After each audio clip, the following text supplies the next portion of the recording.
جرعه شوکران خودشناسی. وقتی تصمیم گرفتم که ویدیوهایی رو راجع به خودشناسی پر بکنم و از این طریق با شما ارتباط برقرار بکنم با هم نوعانم و عشقها، خیلی ترس داشتم. ترس از آینده داشتم که چه خواهد شد، چه حرفایی خواهی زد، اگه متناقض حرف بزنی، اگه حقیقت رو نگی، اگه بلا ملایی سر خودت بیاری یا باعث بشی که دیگران بلا ملا سرت بیارن. حالا چه بالاخره توی جامعه پر از در واقع درگیری و جنگ و رنج و درد و خشم و خشونت و اینا داریم زندگی میکنیم. طبیعیه این ترس ها.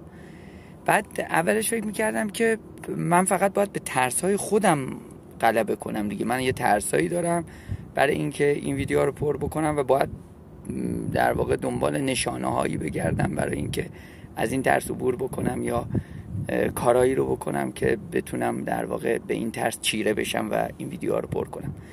بعد کم کم متوجه شدم اینجوری نیست. یعنی من فقط با ترسای خودم مواجه نیستم، من با ترسای تمام عزیزانم هم مواجه هم. یعنی هم دوست و رفیقایی که ملاحظاتی رو پیش میگذارن، ترسایی رو پیش میگذارن، یعنی اونا هم اصلا ترس از قضاوت شدن من از طرف دیگران دارن. یعنی فقط خودم ترس ندارم از اینکه چگونه دیگران منو قضاوت میکنن و آیا درست قضاوت میکنن یا غلط قضاوت میکنن. دیگرانم عزیزانم، مثلا مادرم، خواهرام، اینا پدرم، از جهات مختلف ترسایی رو دارن. یعنی من متوجه شدم که آقا باید فقط اینطور نیست که باید به ترس‌های خودم چیره بشم، باید به ترس‌های دیگران هم که باز به وجود آورنده ترس‌هایی در من هستن هم چیره بشم.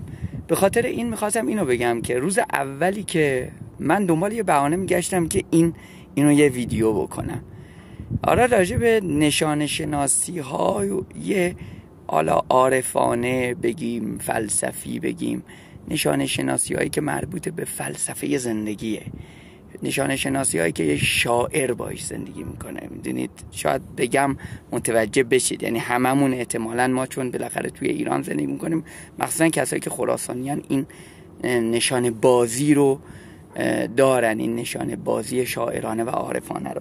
روز اولی که این ترس ها اومده بود سراغم، همون روز اولی که ویدیو اول رو پر کردم، وقتی اومدم بیرون وارد یک میتینگی شدم که توی اون میتینگ راجع به مسائل اتفاقا روانشناختی و الهیاتی و فلسفی و اینا صحبت میکردیم و گفتگو میکردیم.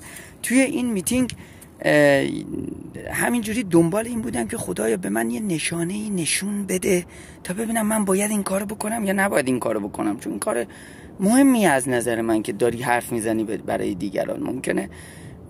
ممکنه که نعمت آور باشی، محبت آور باشی، ممکنه هم از نقمت آور باشی، چنان که اسم برنامه رو هم به همین دلیل گذاشتم، شوکران خودشناسی، چون ممکنه زهرآلود باشه حرفا، هم برای خودم هم برای دیگران، هم پادزهر باشه، یعنی شفا دهنده هم باشه. کار ندارم. و داشتم دنبال میگم خدا یه نشانه بده، یک نشانه. به قول اون حمید هامون توی فیلم اون کارگردان مقتول، خدایا یک معجزه، یک معجزه، یک معجزه، دنبال معجزه میگشتم. بعد توی این میتینگ دیدم که یک نفری پشتش به منه، یه تیشرت آبی پوشیده، پشت این تیشرت نوشته بود God with me، یعنی خدا با من است. بعد دو تا دست به نشانه این که اینجوری دو تا دستاشون رو به هم میچسبونن، مسیحی ها دعا میخونن، دو تا دست اینجوری زیر این نوشته، دو تا دست اینجوری به هم دیگه چسبیده بودن. بعد یک گردنبند صلیب هم از این دست آویزان بود، میان این دست هم پر از دلار بود. و گفتم خدایا دمت گرم بابا، این چه نشانه؟ یعنی ممکنه مثلا من از این طریق وضعیت روزگار اقتصادی من بهتر بشه. راجع به اکانومیکال ایگو هم صحبت خواهم کرد، من اقتصادی. اینا رو بعداً ویدیو پر خواهم کرد که من چه تصوراتی از اقتصاد و پول و اینا داشتم و الان چه تغییرات تحولاتی ایجاد شده دارم. کار ندارم. بعد خب خیلی هم نظراتی شنیدم، کامنت هایی که ننوشتن زیر کامنت های حضوری شنیدم که یه جایی بهتر برای خودت تهیه بکن، نور بهتری داشته باشی، صدای بهتری داشته باشی، خلاصه تدوین بشه، نمیدونم موسیقی اگه هست فلان اینا. من خب این امکانات رو ندارم، چون به لازم مالی اصلا توانش رو ندارم. اگر اینا رو پر میکنم شاید در آینده اسپانسری پیدا بشه و اینا اگر به درد بخور باشه، این حرف اگر به درد بخور باشه، تقاضا هم ایجاد بشه و اینا، تقاضاش باشه، بعدم نمیاد وارد نظام بازارش هم بشم. نه اینکه بعدم نمیاد، اصلا شاید این استیصال اصلا اقتصادی باعث شده شروع بکنم به صحبت کردم و از این طریق بخوام در واقع کسب درآمدم بکنم. کار ندارم.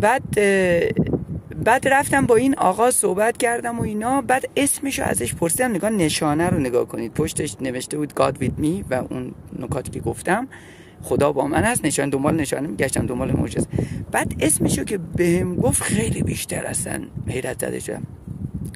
اسمش فرامرز بود. یعنی برای من این معنا داشت که فراتر از مرزها بیاندیش، از مرز خودت عبور کن، از مرز ترست عبور کن، از حد بگذران، از حد ترست عبور کن تا بتونی در واقع وجه الهی خودت رو نمایش بدی. تو اگر خدا نباشی حتما تکه‌ای از خدا هستی. با همتونم